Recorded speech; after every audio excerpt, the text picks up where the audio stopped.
सबसे पहले याद रखना है, उत्तक के अध्ययन को हिस्टोलॉजी कहते हैं। उत्तक के अध्ययन को हिस्टोलॉजी कहा जाता है। उसके बाद है उत्तक शब्द का प्रयोग सर्वप्रथम वीचेट। उत्तक शब्द का प्रयोग सर्वप्रथम वीचेट द्वारा 1801 ईस्वी में किया गया था। ये फ्रांस के वैज्ञानिक थे। वैसे हम लोग जानते हैं कि जैसे उत्तक को दो भागों में बांट सकते हैं, एक है पादप उत्तक और दूसरा है जंतु उत्तक। तो सर्वप्रथम हम पादप का लेके चलते हैं। केवल इसको जो है हम दो भागों में बांट रहे हैं, बीजोत्तक और दूसरा स्थायी उत्तक। पादप उत्तक को दो भागों में बांटा जाता है, बीजोत्तक उत्तक और दूसरा है अस्थायी उत्तक। देखते हैं, सबसे पहले जान लीजिए बीजोत्तक उत्तक जो है क्या होती है। ऐसे उत्तक जिसमें विभाजन की क्षमता होती है तो उसको कहते हैं बीजोत्तक उत्तक। ठीक है, ऐसे उत्तक जिसमें विभाजन की क्षमता होती है उसको कहेंगे बीजोत्तक उत्तक, और ऐसे उत्तक जिसमें विभाजन की क्षमता नहीं होती है उसको कहेंगे अस्थायी उत्तक। ठीक है, शॉर्ट में याद रखिएगा, विभाजन की क्षमता इसमें होती है और इसमें विभाजन की क्षमता नहीं होती है। बीजोत्तक उत्तक को तीन भागों में बांट सकते हैं, एक है शीर्षस्थ, पार्श्वस्थ और अंतःवेशी। सामने लगेगा उत्तक, याद रखिएगा, शीर्षस्थ बीजोत्तक, पार्श्वस्थ बीजोत्तक, अंतःवेशी बीजोत्तक। इसको कहते हैं एपिकल मेरिस्टेम, इसको लेटरल मेरिस्टेम और इसको इंटरकैलरी मेरिस्टेम। शीर्षस्थ बीजोत्तक केवल याद रखना है, शीर्ष मतलब होता है ऊपर। ठीक है ना, शीर्ष मतलब ऊपर। जब भी जो है यह उत्तक पाई जाएगी तो जड़ एवं तने के शीर्ष भाग पर, जैसे मान लीजिए ये मेरा उंगली तना है, तो जब भी पाई जाएगी ये तना के शीर्ष पर, जड़ के शीर्ष पर। ठीक है ना, जब भी पाई जाएगी तो जड़ एवं तना के शीर्ष भागों पर। इसका मुख्य काम है, इसके कारण जो है पौधे में लंबाई में वृद्धि होती है। हो गया। इधर आते हैं पार्श्वस्थ बीजोत्तक उत्तक। ये उत्तक जो है पौधे के लेटरल भाग यानी पार्श्व भाग में पाई जाती है, जैसे तना हुआ या जड़ के बीचों बीच या लेटरल भाग जिसको कहते हैं। इसके कारण पौधे के मोटाई में वृद्धि होती है, जड़ एवं तना के पार्श्व भागों में, और इसके कारण मोटाई में वृद्धि होती है। उसके बाद है अंतःवेशी। अंतःवेशी जो है यह जो है पार्श्व यानी तने जो है बीच में पाई जाती है। जैसे ये जैसे स्टेम है, इसको बोलते हैं पर्व और इसको बोलते हैं पर्व संधि। इसको एक बार देख लीजिएगा, उल्टा पुल्टा अगर दी हो एक बार खाली देख लेना किसको पर्व कहते हैं किसको पर्व संधि कहते हैं। तो जो है बीजोत्तक उत्तक के बीच में पाई जाती है। यहाँ केवल लिखना है, केवल इतना ही है कि जो इसमें बीच में पाई जाती है, इतना ही मिला है हमको। कालापन होता है तो मान लीजिए लेते हैं, दिक्कत आप ही का बात। किसके कारण मोटाता किस लिए है, सुनिए, मोटाता इसलिए है कि इसमें कैम्बियम पाया जाता है,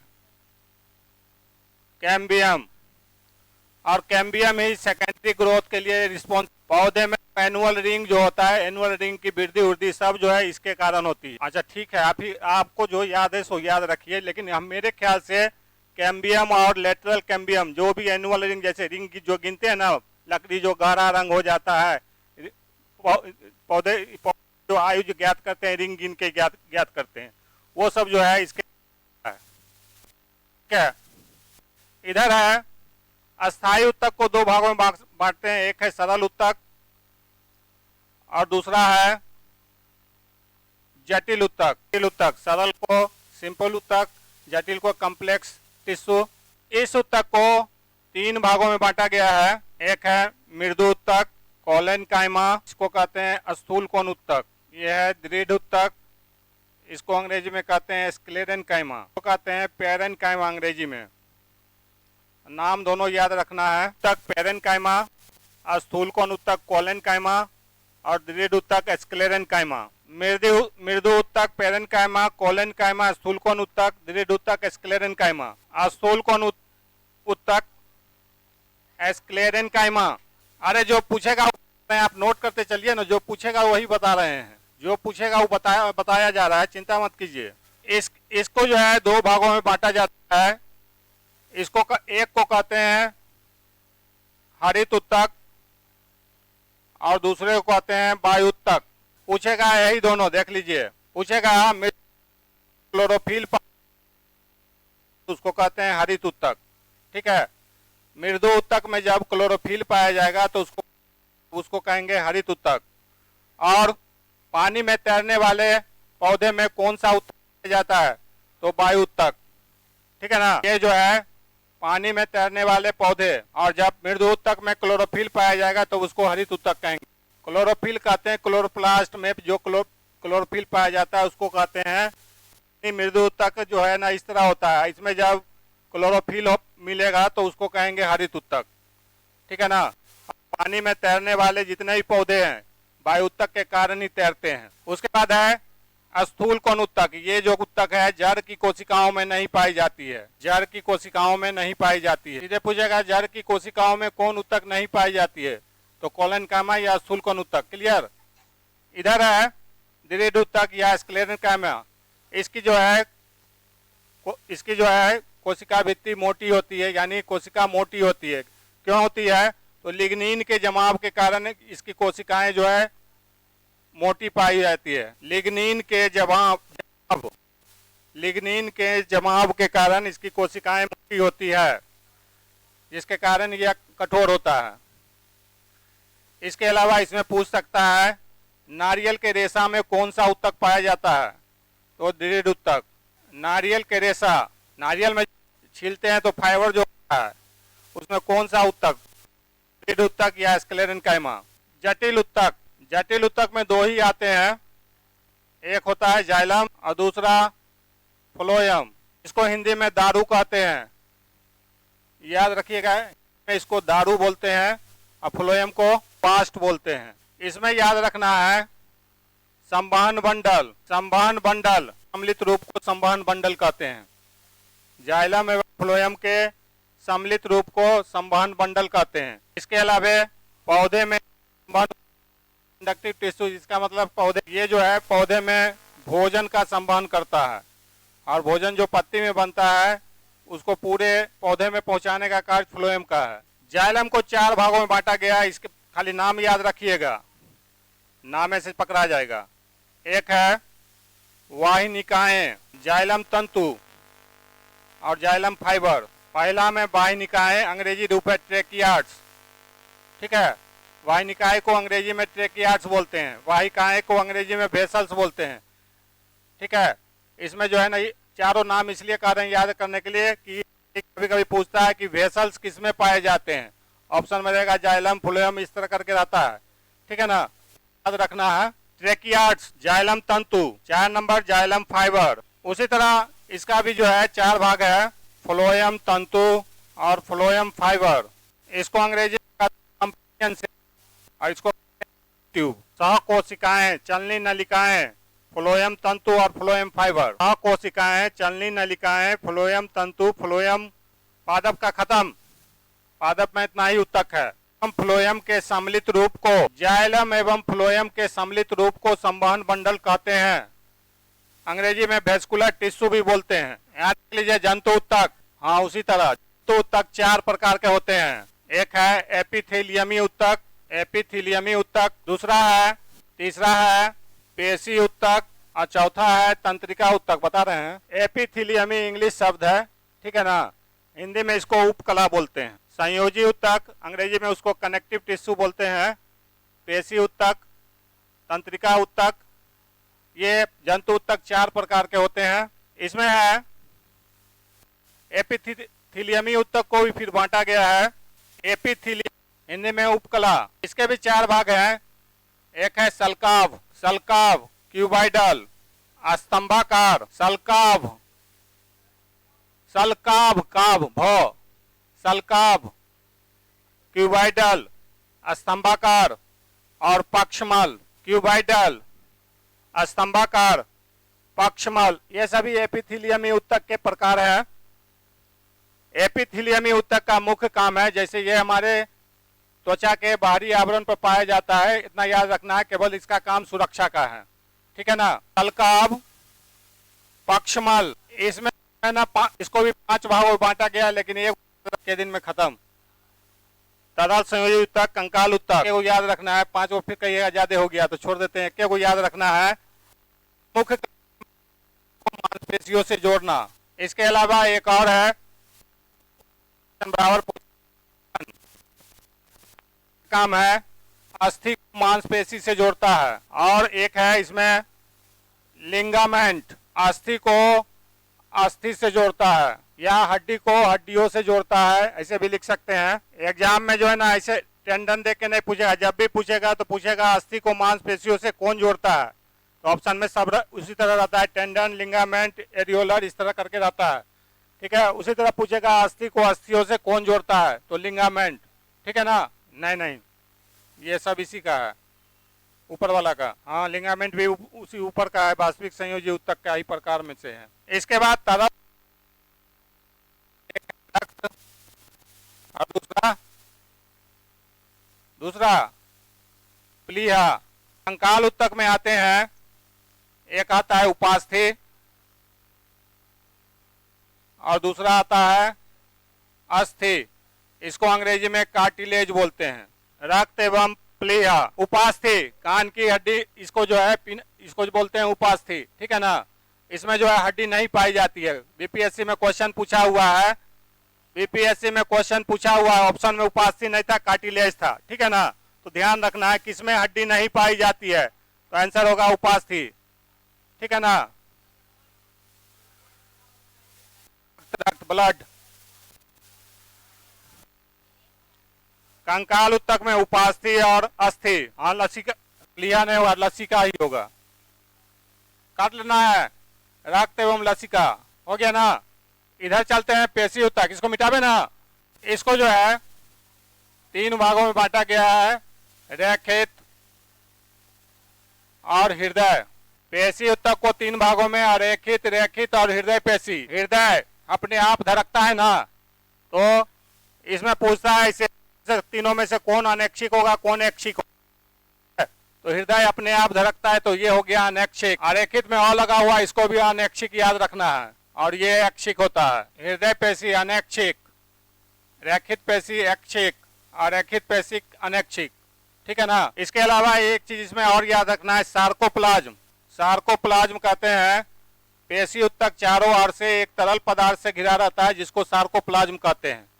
पेशी ऊतक चारों ओर से एक तरल पदार्थ से घिरा रहता है, जिसको सार्कोप्लाज्म कहते हैं। एक तरल पदार्थ से घिरा रहता है या बना होता है, जिसको सार्कोप्लाज्म कहते हैं।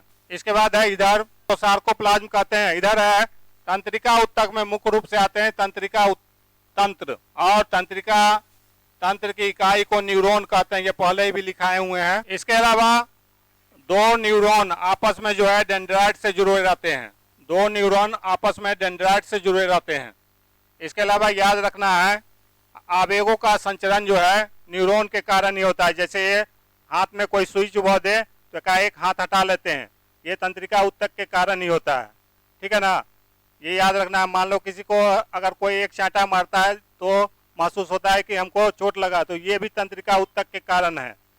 तो जितने भी संवेद 2 न्यूरॉन को जोड़ने का कार्य डेंड्राइट्स करते हैं। एक्सोन जो है ना तंत्रिका तंत्र के भाग होते हैं, ये स्टार की तरह इस तरह होते हैं, और इसके नीचे वाले भाग को एक्सोन कहते हैं। डेंड्राइट्स द्वारा जुड़े रहते हैं, क्लियर कर लीजिए, डेंड्राइट्स द्वारा जुड़े रहते हैं, लेकिन उसको कहते हैं सिनेप्स। ठीक है ना। नीचे वाले को साइट एक्सोन कहते हैं, इसको कहते हैं साइटोन, साइटन, और यहाँ पर इस तरह जो है, और इसकी रचना स्टार की तरह होती है, ये भी कहते हैं न्यूरॉन। जैसे विकृत की इकाई को नेफ्रॉन कहते हैं। ठीक है ना, उसी तरह तंत्र की इकाई को न्यूरॉन कहते हैं। ठीक है ना, विकृत की इकाई किडनी, उसी तरह तंत्रिका तंत्र की इकाई को न्यूरॉन कहते हैं। इसे ज्यादा अगर पूछेगा तो 2 तंत्रिका ऊतक को जोड़ता कौन है, तो डेंड्राइट्स, उसको कहते हैं सिनेप्स, अगर ज्यादा पूछेगा तो। एगो जो है ना न्यूरॉन नहीं होते हैं, बहुत होते हैं, तो 2 न्यूरॉन को जो जोड़ता है डेंड्राइट्स जोड़ते कहते हैं सिनेप्स। ठीक है ना, मिटावे ना। इसमें जानना है, इसमें जो क्वेश्चन बनता है केवल एक चीज से, क्वेश्चन ये रक्त, इसका पीएच मान जो है 7.4 होता है। एक है प्लाज्मा और दूसरा रक्त कोशिकाएं या रक्त कार्पस, जो बोलना है बोल सकते हैं। इसके अलावा रक्त कोशिकाओं को बांटा गया है, आरबीसी, डब्ल्यूबीसी और प्लेटलेट्स। इसका एक अन्य नाम है इरिथ्रोसाइट्स, इसको कहते हैं ल्यूकोसाइट्स। प्लेटलेट्स इसको कहते हैं थ्रोम्बोसाइट्स। आरबीसी को इरिथ्रोसाइट्स, डब्ल्यूबीसी को ल्यूकोसाइट्स, प्लेटलेट्स को थ्रोम्बोसाइट्स ल्यूकोसाइट अन्य नाम भी है, डब्ल्यूबीसी का अन्य नाम, जैसे पूछता है आरबीसी का अन्य नाम क्या है, तो इरिथ्रोसाइट, डब्ल्यूबीसी का अन्य नाम ल्यूकोसाइट, प्लेटलेट्स का अन्य नाम थ्रोम्बोसाइट्स। हीमोग्लोबिन के कारण इसका रंग लाल होता है। कभी कभी पूछ देता है हीमोग्लोबिन में कौन सा तत्व पाया जाता है, तो आयरन। मनुष्य के आरबीसी में जो है केंद्रक नहीं पाया जाता है, ये भी याद रखना है। आयरन पाई जाती है, Fe लोहा, लोहा का संकेत Fe होता है।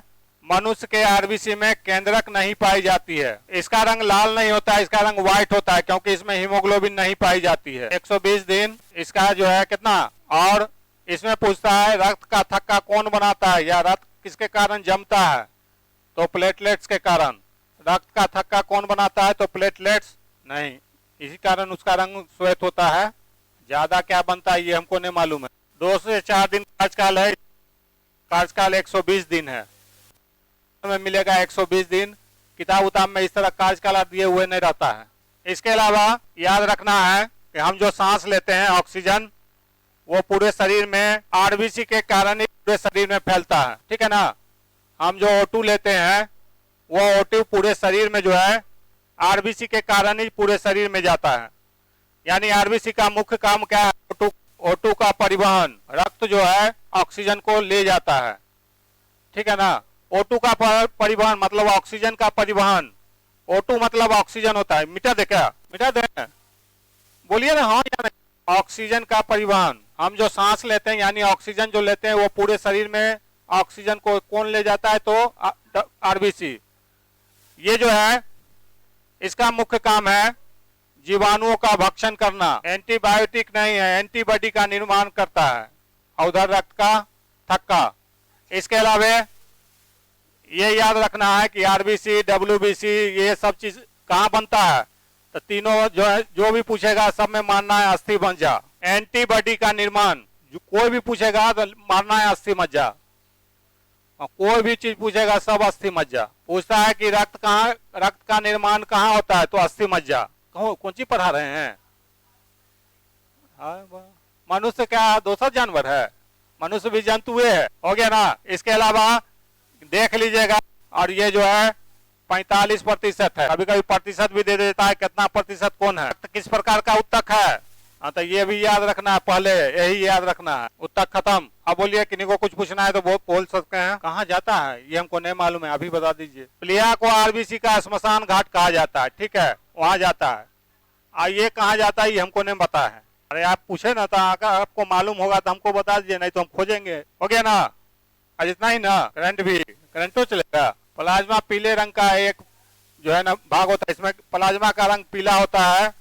और यह जो है एक तरल पदार्थ है जिसमें जो सुखाएं जो तैरती रहती है। इसमें 90% जल होता है, पीला। मिटावे ना। प्लाज्मा का काम मुख्य तो नहीं मालूम है, प्लाज्मा का मुख्य काम खोजेंगे। अभी अलग से पूछते हैं मुख्य काम क्या होगा। प्लाज्मा में जो है ना कोशिकाएं तैरती रहती है। काम जो है ना उसमें जो है आरबीसी, डब्ल्यूबीसी और प्लेटलेट्स तीनों का है। प्लाज्मा का अलग से कार्य हमको नहीं मिला है, कहीं पढ़ा किताब अभी तक पढ़े हैं, हमको मुख्य कार्य नहीं मिला है। केवल रखिएगा कि लसिका जो है ना तरल संयोजी उत्तक है, याद, ठीक है ना। कहते हैं डीप में भी न जाइए, फिर कहते हैं छुट ABCD यहाँ से है, लिखते जाइएगा। संविधान की प्रथम अनुसूची में किसका उल्लेख है, पीछे से है। वर्तमान राज्य एवं संघ, राज्य एवं संघ का उल्लेख संविधान की प्रथम अनुसूची में है, ठीक है ना। पीछे से है राज्य एवं संघ, राज्य एवं संघ का उल्लेख।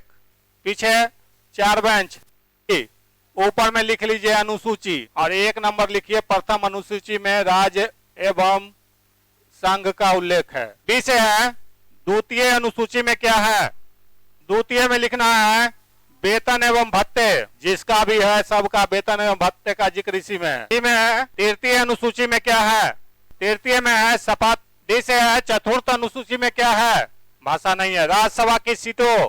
ए से है 5वीं अनुसूची में क्या है, सीधे लिख लेना है ST SC ST का उल्लेख। 6 में लिख लेना है असम, मेघालय, त्रिपुरा, मिजोरम के जनजातीय क्षेत्रों का उल्लेख है। क्वेश्चन बी से 7 में किसका उल्लेख है, ये है विधायी शक्तियां, इसको सीधे लिखना है सूची, सूची का उल्लेख, सीधे सूची लिखना है। इसमें याद रखना है संघ सूची, राज्य सूची और संवर्ती सूची का उल्लेख जो है इसमें है, और शिक्षा को संवर्ती सूची में रखा गया है। शिक्षा को संवर्ती सूची में रखते हैं, यानी राज्य और केंद्र सरकार दोनों इस पर कानून बना सकती है, इसलिए संवर्ती सूची में रखा गया है। नंबर 8 में है भाषा का उल्लेख, और फिलहाल इसमें 22 भाषाएं हैं। इधर है 9 में है भूमि सुधार संबंधी कानूनों को इसमें रखा जाता है। 10 में है दल बदल, 11 में है पंचायत, और 12 में है नगर से संबंधित। नगर से संबंधित मतलब जैसे नगर निगम ये सब का जो है गठन जो होता है उसका उल्लेख 12वीं अनुसूची में है।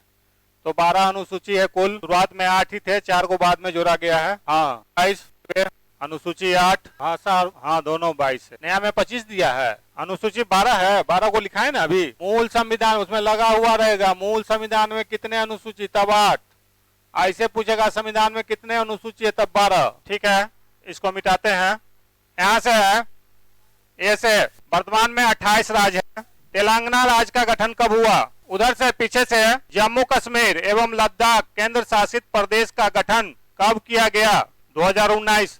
इधर से है किन 2 केंद्र शासित प्रदेशों को मिलाकर एक केंद्र शासित प्रदेश बनाया गया है? हाँ, दमन एवं दीव। डी से है यूएनओ, इसका गठन कब हुआ? डेट बताइएगा, बोलिए बोलिए। ठीक है, यूएनओ में सदस्य देशों की संख्या, ए यूएनओ में सदस्य देशों की संख्या 193। बी से है यूएनओ में भारत के अस्थायी प्रतिनिधि कौन है? अभी रुचिरा कंबोज है। किन 2 अंतर्राष्ट्रीय संस्थाओं को जुड़वा बहन कहा जाता है? किन 2 अंतर्राष्ट्रीय संस्था को जुड़वा बहन कहा जाता है? WB यानी वर्ल्ड बैंक और IMF। WB यानी वर्ल्ड बैंक और IMF इंटरनेशनल मॉनेटरिंग फंड। इधर है विश्व बैंक के अध्यक्ष कौन है? कौन बने हैं? अभी लिखाए भी है। बी से है एक दिन लिखाए थे, उस क्लियर है। इसका पूरा नाम क्या होता है? ये जो है संघाई सहयोग संगठन है, जिसकी बैठक जो है भारत में अभी चल रही है इंडिया में। इसके अलावा एक है G20, जिसकी बैठक जो है इंडिया में। और याद रखना है G20 का कहीं जो है हेडक्वार्टर नहीं है, ठीक है ना, विश्व में कहीं न है। इधर से है G7, कौन कौन सदस्य देश है? कौन कौन देश है? अब दे देगा चारों, कहेगा कौन देश इसमें G7 में है। इसमें याद रखिएगा गर्लफ्रेंड को जूस पिलाएंगे, ठीक है ना। जैसे जापान, USA, ई से इटली, सी से चीन, और ई से इटली, ई से जर्मनी, आई से जो है इटली, कनाडा है, ठीक है ना, याद रहेगा। आई से इटली, ई से इंग्लैंड, यू से USA। एक दिन जो है ना एक क्लियर कर लेना है, ICC महिला विश्व कप ये जो है भारत, और ICC पुरुष विश्व कप जो है इंग्लैंड जीता है पाकिस्तान को हरा के। ICC T20 ये सब में T20 होगा, याद रखिएगा। और ICC अंडर 19 ये जो है भारत जीता है। ये पुरुष वाला, ये महिला है, ये भी महिला है। ये भारत जीता है, इसमें इंग्लैंड है, इसमें भारत। थल सेना अध्यक्ष कौन है? लिखना है मनोज पांडे। पीछे से है अभी जो है UPSC के अध्यक्ष कौन बने हैं? मनोज सोनी। वर्तमान में BPSC के अध्यक्ष कौन है? तो ये भी याद रखिएगा, ये भी क्वेश्चन बनता है। उसके बाद है वायुसेना अध्यक्ष कौन है? विवेक राव चौधरी, BR चौधरी। आगे लिखना है नौसेना अध्यक्ष कौन है? हरि कुमार। आगे चीफ ऑफ डिफेंस स्टाफ कौन है? भारत के, और कहाँ के? अनिल चौहान। हरि कुमार नौसेना। इसके अलावा वहीं पर लिख लेना है रेलवे बोर्ड के अध्यक्ष अनिल लोहाटी। इसके बाद है नबार्ड। नबार्ड का है KB सांझी। नबार्ड जो है ना एक कृषि संबंधित संस्था है, एग्रीकल्चर से संबंधित है, याद रखिएगा। हाँ, KB सांझी हो गया ना।